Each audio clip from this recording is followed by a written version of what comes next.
Hello friends, ನನ್ನ ಪಾರ್ಲರ್‌ಗೆ ಬರೋ ಕೆಲವರು ಕಸ್ಟಮರ್ಸು ನೀವು ಸೊಪ್ಪು ಸಾರು ಹೇಗೆ ಮಾಡ್ಕೊತೀರಾ ಅಂತ ಕೇಳ್ತಾ ಇದ್ರು. ಹಂಗಾಗಿ ನಾನು ಇವತ್ತು ಪಾಲಕ್ ಸೊಪ್ಪನ್ನ ಯೂಸ್ ಮಾಡಿ ಸೊಪ್ಪು ಸಾರು ಹೇಗೆ ಮಾಡ್ಕೊಳ್ಳೋದು ಅಂತ ತೋರಿಸ್ತಾ ಇದ್ದೀನಿ. ಫಸ್ಟ್ ಒಂದು ಕುಕ್ಕರ್‌ಗೆ 1 ಗ್ಲಾಸ್ ತೊಗರಿಬೇಳೆ ಹಾಗೆ 1 ಗ್ಲಾಸ್ ಮೈಸೂರು ದಾಲ್ ಕೂಡ ಹಾಕ್ಕೊಂಡು ಸ್ವಲ್ಪ ನೀರು ಹಾಕಿ 2, 3 ಸಲ ನೀಟಾಗಿ ವಾಶ್ ಮಾಡಿ ಇಟ್ಕೊಂಡು ಬೇಳೆ ಜೊತೆಗೆ 1, 2 ಟೊಮೊಟೊ ಹಾಗೆ 1 ಈರುಳ್ಳಿ, ಸ್ವಲ್ಪ ಬೆಳ್ಳುಳ್ಳಿ, ಸ್ವಲ್ಪ ಅರಿಶಿನ, ಸ್ವಲ್ಪ ನೀರು ಕೂಡ ಹಾಕಿ 2, 3 ವಿಸಿಲ್ ಇಟ್ಕೊಬೇಕಾಗತ್ತೆ. 3 ವಿಸಿಲ್ ಬಂದಮೇಲೆ ನಾವು ಸ್ಟವ್ ಆಫ್ ಮಾಡಿಕೊಂಡು ಬೇಳೆನ ಸ್ವಲ್ಪ ಸ್ಮ್ಯಾಶ್ ಮಾಡಿಕೊಂಡು ಸಣ್ಣಕ್ಕೆ ಕಟ್ ಮಾಡ್ಕೊಂಡಿರೋ ಪಾಲಕ್ ಸೊಪ್ಪು ಹಾಗೆ ಸ್ವಲ್ಪ ಸಾಲ್ಟು ಮತ್ತು ನೀರನ್ನು ಕೂಡ ನಾನು ಆ್ಯಡ್ ಮಾಡಿಕೊಂಡು ಇನ್ನೂ 1 ವಿಸಿಲ್ ಇಟ್ಕೊತಾ ಇದ್ದೀನಿ.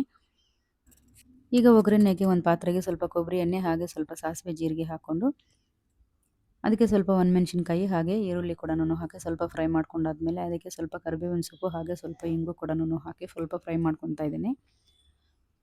ಈರುಳ್ಳಿ ಎಲ್ಲ ನೀಟಾಗಿ ಫ್ರೈ ಮಾಡ್ಕೊಂಡಾದ್ಮೇಲೆ ರುಚಿಗೆ ತಕ್ಕಷ್ಟು ರೆಡ್ ಚಿಲ್ಲಿ ಪೌಡರ್ ಕೂಡ ಹಾಕ್ಕೊಂಡು ಒಗ್ಗರಣೆಯಲ್ಲಿ ಅದನ್ನು ನೀಟಾಗಿ ಫ್ರೈ ಮಾಡ್ಕೊಬೇಕಾಗತ್ತೆ. ಇದೆಲ್ಲ ನೀಟಾಗಿ ಫ್ರೈ ಆದಮೇಲೆ ಇವಾಗ ನಾವು ಬಾಯ್ಲ್ ಮಾಡ್ಕೊಂಡಿರೋ ಬೇಳೆ ಮತ್ತು ಸೊಪ್ಪನ್ನು ಕೂಡ ಇದಕ್ಕೆ ಹಾಕಿ ಒಂದು 2 ನಿಮಿಷ ಅಷ್ಟು ಕುದಿಸ್ಕೋಬೇಕು. ಈ ಸ್ಟೇಜಲ್ಲಿ ಸಾಂಬಾರು ಸ್ವಲ್ಪ ಟೇಸ್ಟ್ ಮಾಡಿ ನೋಡಿ ಸಾಲ್ಟ್ ಏನಾದರೂ ಕಡಿಮೆ ಇದ್ದರೆ ಅಡ್ಜಸ್ಟ್ ಮಾಡ್ಕೋಬೋದು. ಇದು ಒಂದು 2, 3 ನಿಮಿಷ ಬಾಯ್ಲ್ ಆದಮೇಲೆ ಸ್ಟವ್ ಆಫ್ ಮಾಡ್ಕೊಂಡ್ಬಿಟ್ಟು ಸೊಪ್ಪು ಸಾರು ರೆಡಿ ಆಗುತ್ತೆ.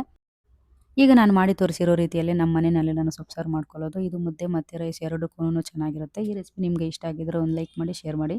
Thank you for watching.